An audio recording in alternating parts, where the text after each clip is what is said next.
தாவேகாவினுடைய தலைவர் மேல மிக மிக அதிகமான மாற்று கருத்துக்கள் இருக்குது. அவருடைய அரசியல் பார்வையில் இருக்குது, அரசியல் புரிதல் அவருக்கான மாற்று கருத்துக்கள் இருக்குது. அவர் அந்த மக்களையும் அவருக்கு இருக்கக்கூடிய அந்த ரசிகர்களை இன்னும் பக்குவப்படுத்தாத பல்வேறு காலகட்டங்களில் பல்வேறு இடங்கள்ல அவர்களுடைய ரசிகர்களுக்கு இன்னும் அரசியல் படுத்தப்படவில்லை. இன்னும் அவர்களுக்கு தெளிவான ஒரு அரசியல் சிந்தனை இல்லை. கொள்கைனா என்னன்னு தெரியல. அவர்களுக்கு இந்த தமிழ்நாட்டில் எத்தனை தொகுதிகள் என்பது தெரியவில்லை. எத்தனை தொகுதி ஜெயிப்பாருன்னு நினைக்கிறீங்க? தல ஜெயிச்சிருவாரு. தல நம்மளுக்கு தெரிஞ்ச ஜெயிச்சிருவாரு. ஆட்சி அமைக்கனா ஒரு குறிப்பிட்ட தொகுதி ஜெயிக்கணும்ல. தல இவரு ஜெயிச்சிருவாரு. தல ரசிகர் கேக்குறேன் உங்கள்கிட்ட 30 தொகுதியில ஜெயிச்சிருவாரு. 30 தொகுதியில ஜெயிச்சிருவாரு. இப்படி பல்வேறு விஷயங்கள் இருக்குது.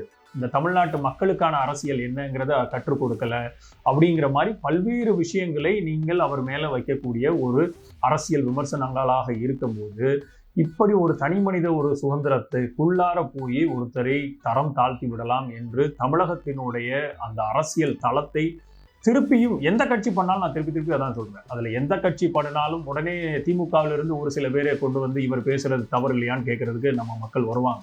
கண்டிப்பாக அதுவும் தவறுதான். அதிமுகவிலிருந்து பேசக்கூடிய பல்வேறு அமைச்சர்களை நம்ம பார்த்துருக்கிறோம்.